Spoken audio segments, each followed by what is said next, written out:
이번에 상고한 7장에서는 아람 군대의 오랜 사마리아 성 포위로 다들 굶어 죽게 됐을 때, 다들 굶어서 환장을 했을 때, 성 안에서는 지금 사람들이 돌아가며 제 자식을 잡아먹는 최악의 상황까지 벌어진 형편인데, 성 밖에서 살던 나 환자 네 사람이 결심을 합니다. 여기 앉아 있어도 굶어 죽을 것이고, 성 안에 들어가도 양식을 구할 수 있다는 보장이 없으니 차라리 적에게 투항하자. 살려주면 다행이고, 죽이면 이렇게 죽으나 저렇게 죽으나 어차피 죽을 거니까 억울할 것도 없다. 그러면서 정말 모험을 하는데 어떻게 됐습니까? 두 손을 들고 백기를 들고 아람 군대 진영을 향해서 갑니다. 이상하게도 아람의 진영에서 아무런 기척이 없습니다.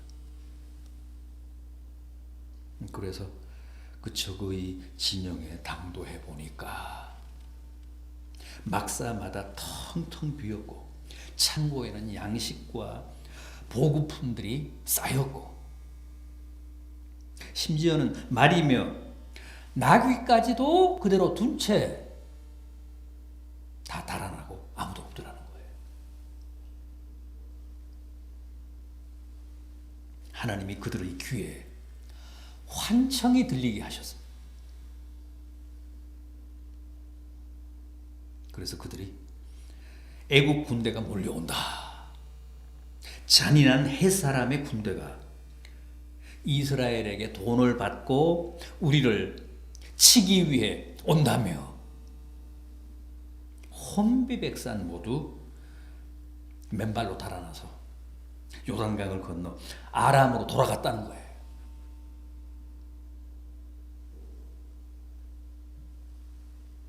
그런 일이 벌어진 겁니다.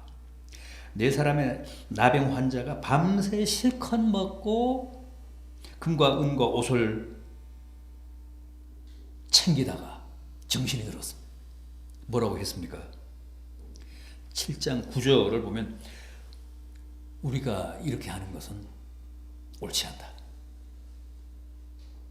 이 아름다운 소식을 저 성에 전하지 않고 침묵하고 있으면 하나님의 벌이 우리에게 미칠 것이다.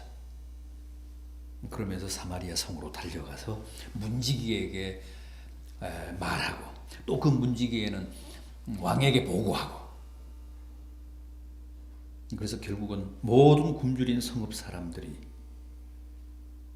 사마리아 성에서 나와 아람 군대 진영으로 달려가서 줄인 배를 채우고 옷과 양식을 확보해서 그 절체절명의 위기를 넘겼다고 했습니다.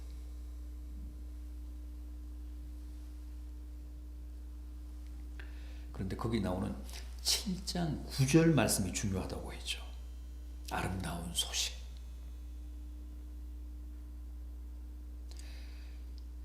복된 소식.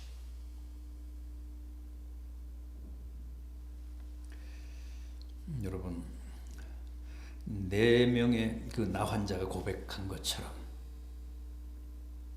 복음이란, 아름다운 소식이란 우리만 즐기고 그것으로 우리만 만족하면 되는 게 아니라고 했죠.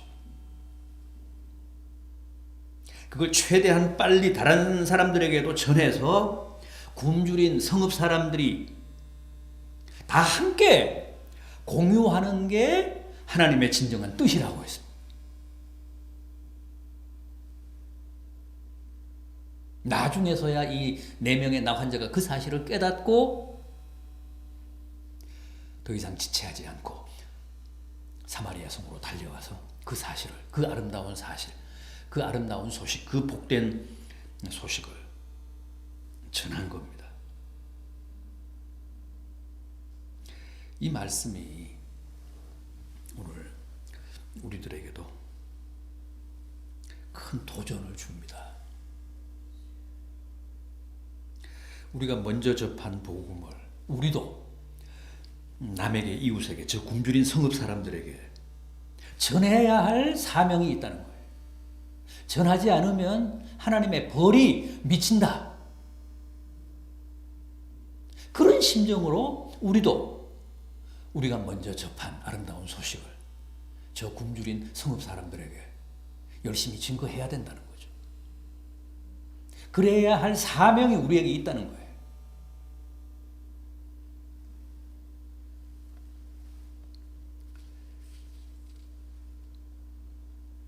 오늘 본문인 8장에도 역시 엘리사 선지자의 이적 얘기가 계속됩니다.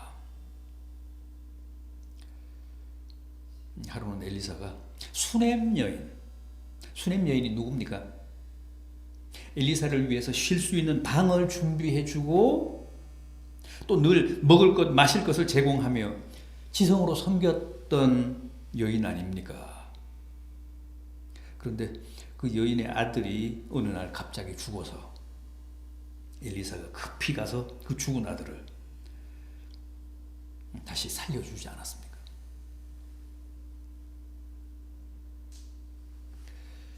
그런데 8장 오늘 본문에는 이미 이때 남편이 죽은 것 같습니다. 남편이 없습니다. 남편이 등장하지 않습니다. 먼저 남편이 죽어서 여인 홀로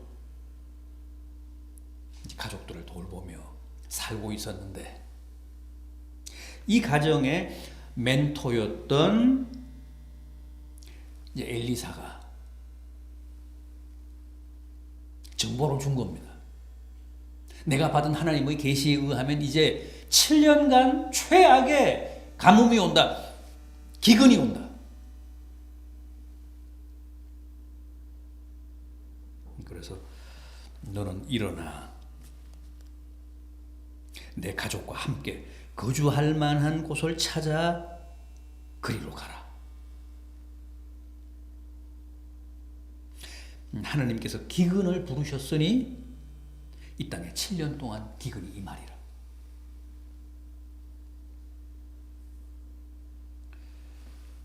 그래서 이 여인이 엘리사 선지자의 말씀을 듣고 가족들을 데리고 블레셋 땅으로 가서 7년을 보냈습니다.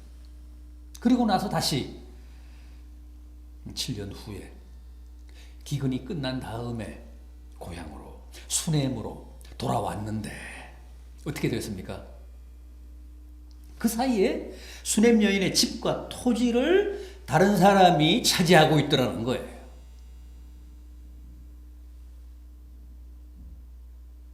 그래서 왕에게 재판을 신청을 하고 재판 기일이 있는 날 출두를 했습니다. 그런데 거기 누가 있었다고요? 엘리사의 사환인 게하시가 왕과 함께 있더라는 거예요. 왕은 그때 게하시를 불러서 엘리사 선지자의 사환인 게하시를 불러서 집사인 게하시를 불러서 엘리사 선지자에 관한 정보를 듣고 있습니다. 엘리사 선지자가 행한 모든 큰 일을 내게 좀 설명해다오. 엘리사 선지자가 지금까지 행한 이적들을 내게 좀 고해라.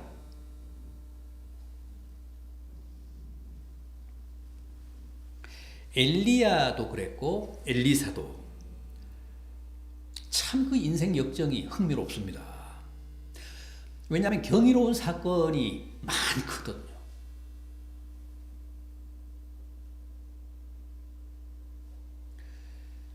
엘리야가 승천한 후에 그의 후계자인 엘리사의 삶도 우리가 지금까지 쭉 봐왔듯이 이적으로 가득 차 있습니다.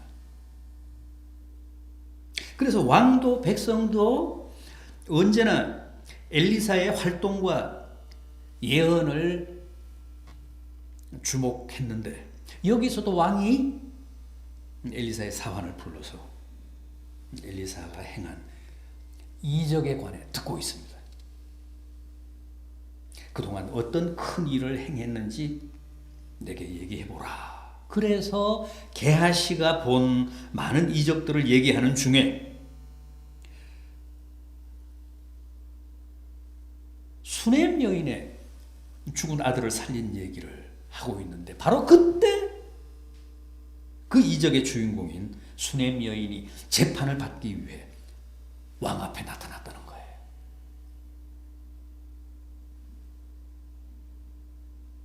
여인이 자초지종을 얘기하자 옆에 있던 게하시가 뭐라고 합니까? 왕이시여, 이 여인이 바로 제가 조금 전에 말씀드린 그 수넴 여인입니다.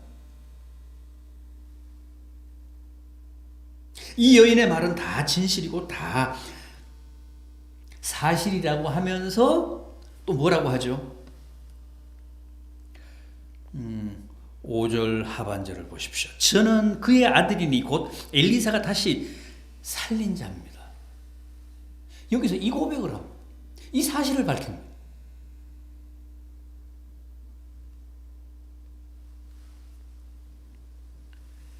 자기가 바로 수넴 여인의 아들이며 죽었다가 엘리사에 의해 다시 살아난 장본인이라고 합니다. 왕이 그 자리에서 한 관리를 임명합니다. 그래서 이 여인에게 속했던 모든 것, 집이며 밭이며 땅을 다 돌려주라고 합니다. 여러분, 얼마나 완벽하고 얼마나 절묘한 타이밍입니까? 이건 절대 우연이 아닙니다. 우연을 가장한 하나님의 필연이고 이적입니다.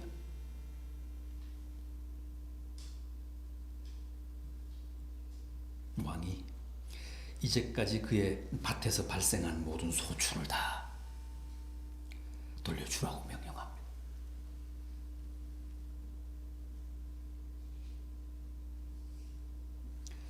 하나님이 은혜를 베푸시고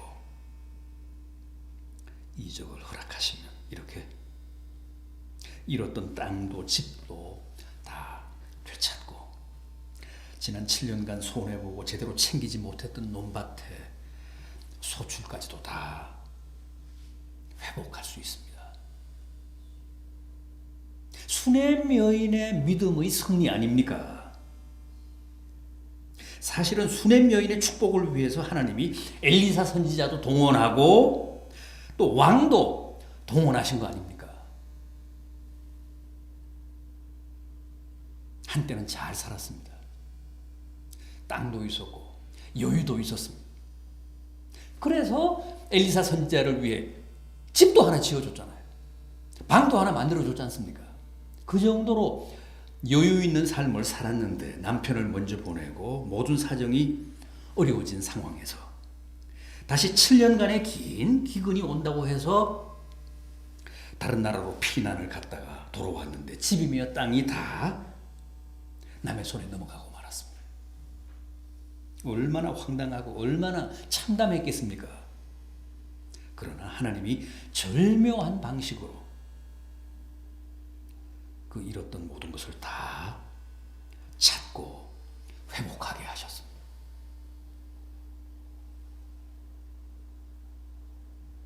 수넴 여인이 그만큼 진실하고 간절하게 또 믿음으로 기도하며 하나님께 의지해 살았기 때문에 하나님이 끝까지 그의 삶과 가정을 필요한 사람들을 다 동원해서 책임져 주신 겁니다. 수넴 여인이 우리에게 주는 감동이 큽니다. 부디 수넴 여인을 통해 주님의 놀라운 은혜와 축복이 임한 과정을 묵상하시며 여러분들도 수냄 여인처럼 기도하셔서 승리하는 성도들 되시기를 진심으로 기원합니다.